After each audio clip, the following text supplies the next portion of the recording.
ये कहानी शुरू होती है एक चर्च से, जहाँ पर कुछ पादरी मिलके मरी हुई आत्माओं की मुक्ति के लिए प्रेयर कर रहे हैं। ऐसी आत्माएं जो कि पापी हैं, जिन्होंने बहुत पाप किया है, लेकिन ये लोग उनकी आत्माओं को मुक्ति देना चाहते हैं। और इस काम में एलिस नाम की एक लड़की इन लोगों की मदद कर रही है, क्योंकि ये आत्माएं उसी के शरीर से होते हुए हेवन यानी कि स्वर्ग की तरफ जाएगी। सब कुछ ठीक चल रहा था। वो लोग पापियों के नाम ले रहे थे और धीरे धीरे करके सारी आत्माएं वहां पर आती जा रही थी। लेकिन तभी वहां पर इन लोगों की सुपीरियर मदर एल्मा आती है और वो उन लोगों को एक नाम देती है। उस नाम को पढ़ने के बाद सब कोई डर जाते हैं कि अगर इसे बुलाया तो पता नहीं क्या होगा। लेकिन मदर सबको समझाती है कि हमें इसे बुलाना ही पड़ेगा। और फिर वो लोग एक नाम लेते हैं, लौरू। वो नाम लेने की देरी थी कि वहां पर एक आत्मा आती है और उसके बाद वहां पर कुछ नहीं बचता, सिर्फ चीखने की और चिल्लाने की आवाज के अलावा। कई साल बीत जाते हैं, लगभग 10 साल, और कहानी हमें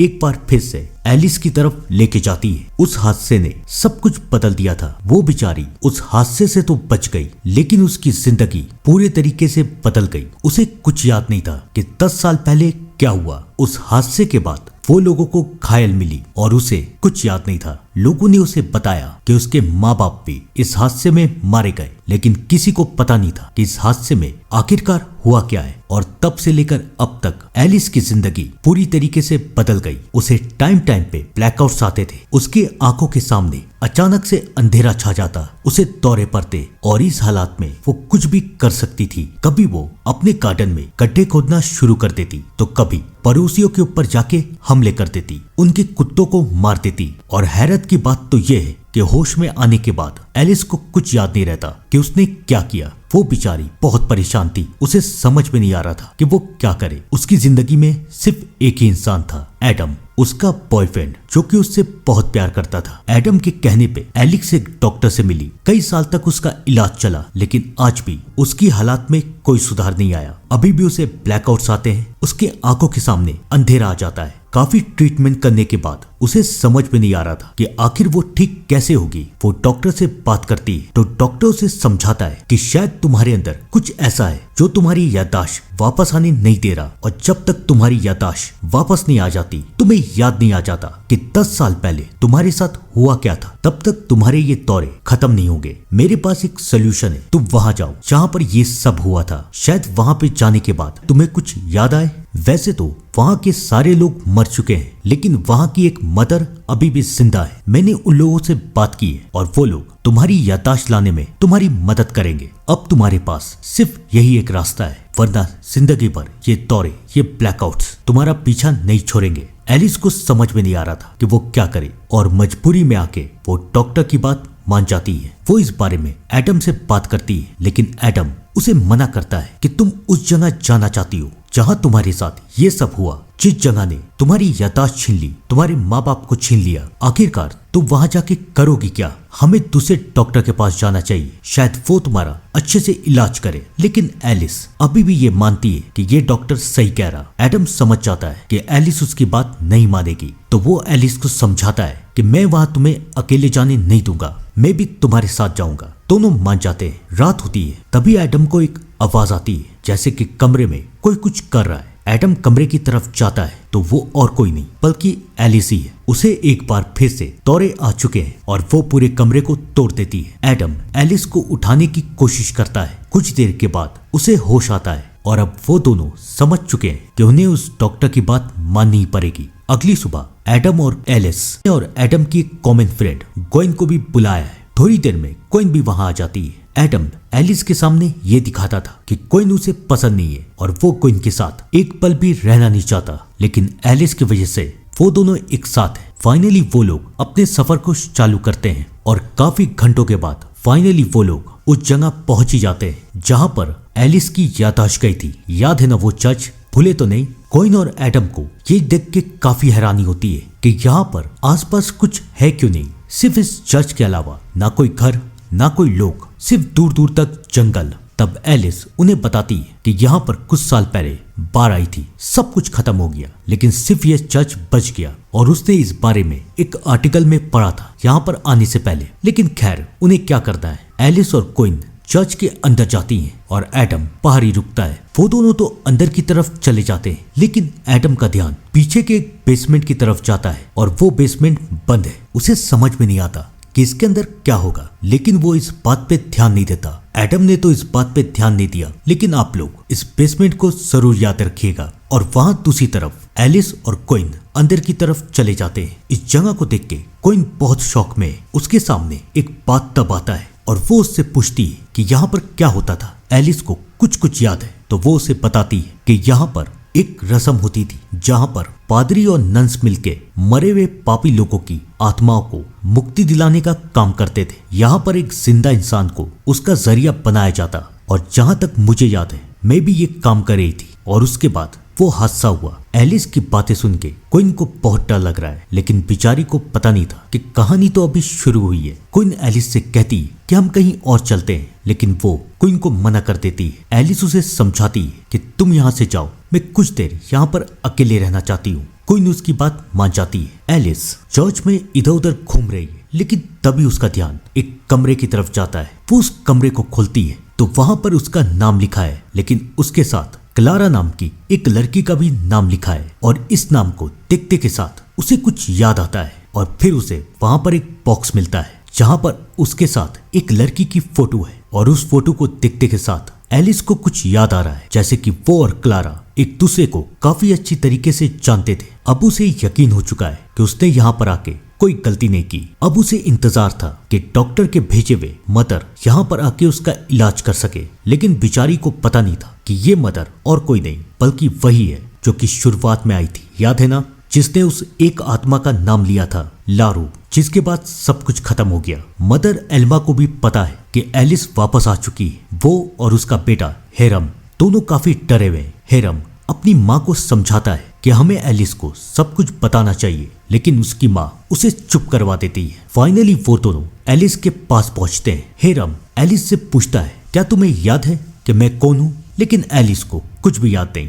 तब हेरम उसे बताता है कि हम लोग पड़ोसी थे, लेकिन एलिस को अभी भी कुछ याद नहीं आता। इससे पहले हेरम उसे कुछ और बता पाता, मदर सबको रोक देती है और उन लोगों को कहती है कि हमें इलाज शुरू करना चाहिए। फाइनली वो लोग अंदर की तरफ जाते हैं, जहाँ पर एक तरफ मदर एल्मा प्रेयर पढ़ रही है, वहीं दूसरी तरफ हेरम एक दवाई बना रहा है। और वो लोगों को कहता है कि इस दवाई को पीने के बाद तुम लोगों को होश नहीं रहेगा, लेकिन तुम लोग अपने अंदर झांक के देख सकते हो और तुम्हें अपने बारे में वो सब पता चल सकता है जो शायद तुम भूल चुके हो। लेकिन इस दवाई का एक साइड इफेक्ट भी है, तुम्हें भ्रम भी हो सकते हैं। घबराना मत, कुछ देर में इसका असर खत्म हो जाएगा। और उसके बाद हेरम सबको वो दवाई देता है। सब कोई वो दवाई पी लेते हैं। कोइन और एडम की हालत खराब हो जाती है। दोनों को समझ में नहीं आ रहा कि वो लोग कहाँ हैं। लेकिन एलिस अपने बीते हुए वक्त में चली जाती है, जहाँ पर वो एक बार फिर से क्लारा से मिलती है। और फाइनली उसे याद आ जाता है कि वो क्लारा से कितना प्यार करती थी, और क्लारा भी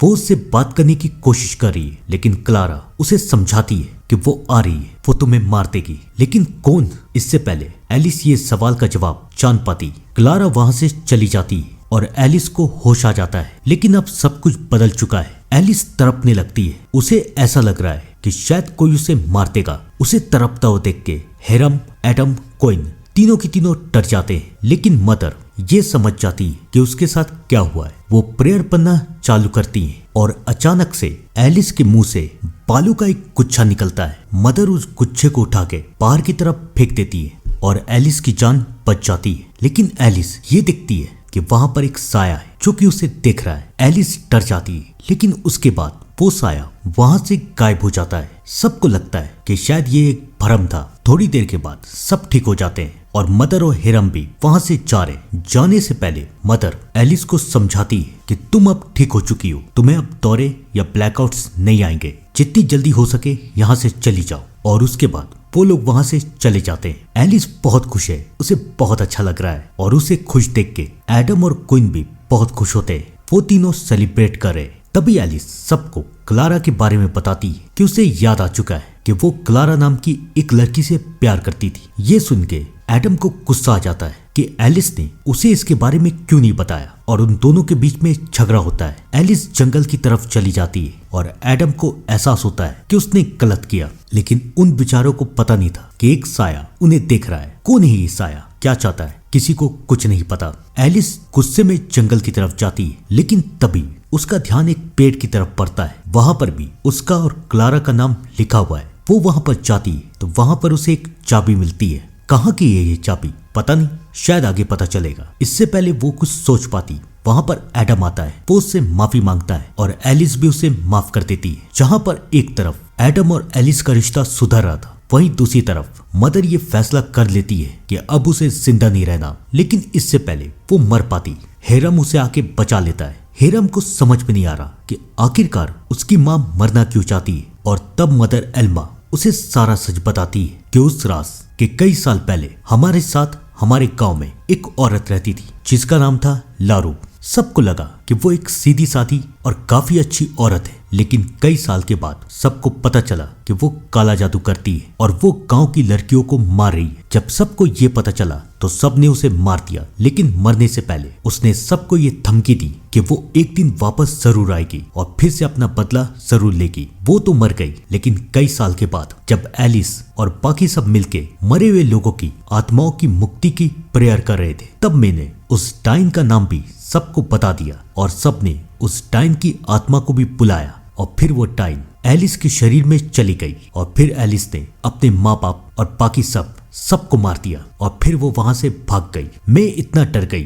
कि मैंने कभी भी किसी को कुछ नहीं बताया। लेकिन आज कई सालों के बाद एलिस लौट के आ चुकी है और आज मैंने उसके शरीर से उस डाइन को अलग कर दिया है। लेकिन वो डाइन अभी भी उसका पीछा नहीं छोड़ेगी। वो अभी भी एलिस के शरीर पे कब्जा करने की कोशिश करेगी। प्लीज उसे जाके बचा लो, क्योंकि मुझे पता है कि तुम बचपन से ही एलिस से प्यार करते थे। मदर हेरम से बात ही कर रही, लेकिन बेचारी ये देखती है कि अब फाइनली उस डाइन की आत्मा वहां पर आ जाती है और इससे पहले वो अपने बेटे को कुछ बता पाती, वो डाइन मदर एल्मा को मार देती है। हेरम समझ जाता है कि उसे जल्द से जल्द एलिस के पास पहुंचना पड़ेगा। इन सब से बेखबर अब एडम सबको कहता है कि अब हमें यहाँ से चलना चाहिए, लेकिन एलिस उसे समझाती है कि कुछ देर और रुकते हैं। सब कोई मान जाते हैं, सब कोई इधर उधर घूम रहे और क्वीन भी चर्च की तरफ घूम रही है। वो उसी कमरे में जाती है जहाँ पर एलिस और क्लारा का नाम लिखा है, लेकिन अचानक से वो कमरा बंद हो जाता है और क्वीन के पीछे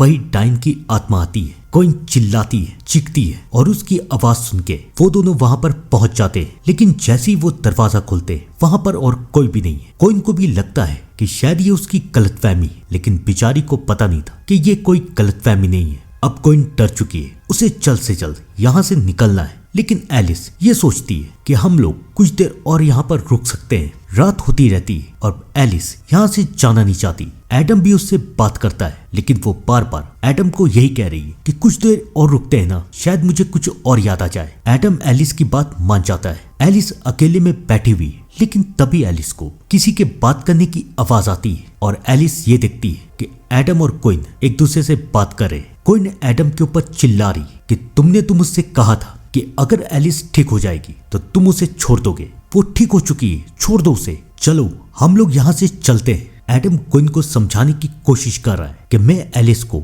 ऐसे नहीं छोड़ सकता, लेकिन तभी दोनों एलिस को देख लेते हैं। एलिस को सब कुछ पता चल चुका था। एडम उसे समझाने की कोशिश करता है, लेकिन वो जंगल की तरफ चली जाती है। अचानक से चलते चलते उसके पीछे एक साया आता है और एलिस बेहोश हो जाती है और उसे सब कुछ याद आने लगता है कि कैसे जब सबको पता चला कि वो क्लारा से प्यार करती है तो उसके पापा ने ये फैसला किया कि वो उसे घर से निकाल देंगे। एलिस ने अपनी पूरी जिंदगी प्यार के लिए सिर्फ इंतजार ही किया है, उसे आज तक प्यार नहीं मिला। और इन सब से बेखबर क्वीन भी काफी गुस्से में टेंट में बैठी हुई है, लेकिन तभी उसे बाहर किसी की आवाज आती है। उसे ऐसा लगता है कि बाहर कोई है। वो टॉर्च जला के दिखती है तो सच में बाहर एक डाइन का साया है और फिर वो डाइन अंदर की तरफ आ जाती है। क्वीन उसे देख के चिल्लाती है। उसकी चीख सुन के एडम भी वहां आता है और अब क्वीन एक सेकंड भी यहाँ रुक नहीं सकती। वो वहां से भाग जाती है। इससे पहले एडम उसे रोक पाता, वो कार लेके वहां से चली जाती है। एडम को समझ में नहीं आ रहा कि ये सब क्या हो रहा है। वो एलिस को ढूंढते हुए जंगल की तरफ जा रहा है और दूसरी तरफ से एलिस चर्च के पास आती है, लेकिन वहां ना तो एडम है ना ही क्वीन। तभी उसकी नजर उस बेसमेंट की तरफ जाती है। उसमें ताला लगा हुआ है और एलिस के पास एक चाबी थी। वो उस दरवाजे को खोल देती है और फाइनली वो नीचे की तरफ जाती है और एक बार फिर से उसके सामने क्लारा आती है। वो क्लारा को देख के बहुत खुश है। क्लारा उससे कहती है, यहाँ पर खोदो, मैंने यहाँ तुम्हारे लिए एक सरप्राइज दफन किया है। एलिस वहाँ पर खोदना चालू करती है, लेकिन तभी उसे एक कंकाल मिलता है। लेकिन किसका है ये कंकाल? एलिस जैसे ही उस कंकाल को हाथ लगाती है, उसे सब कुछ याद आता है कि जब उसके पापा ने उसे घर से बाहर निकाल दिया था, तब उसने गुस्से में आके क्लारा को मार दिया और क्लारा को यहाँ पर दफन कर दिया। उस दिन सबको लगा कि वहां पर उस डाइन की आत्मा आई थी, लेकिन सच तो यही था कि वहां पर क्लारा की आत्मा आई थी। और तब से लेकर अब तक क्लारा एलिस के शरीर में थी। अब एलिस को सब कुछ याद आ चुका है, लेकिन बहुत देर हो चुकी है। Finally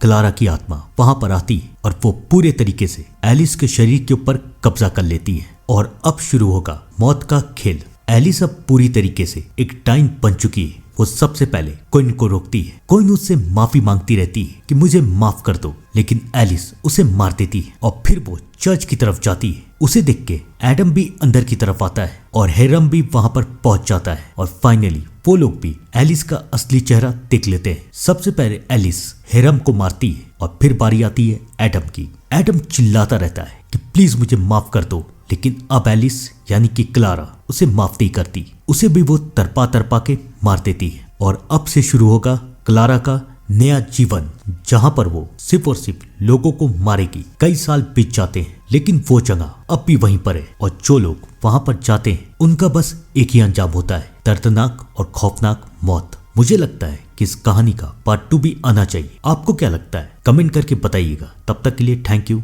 and good bye.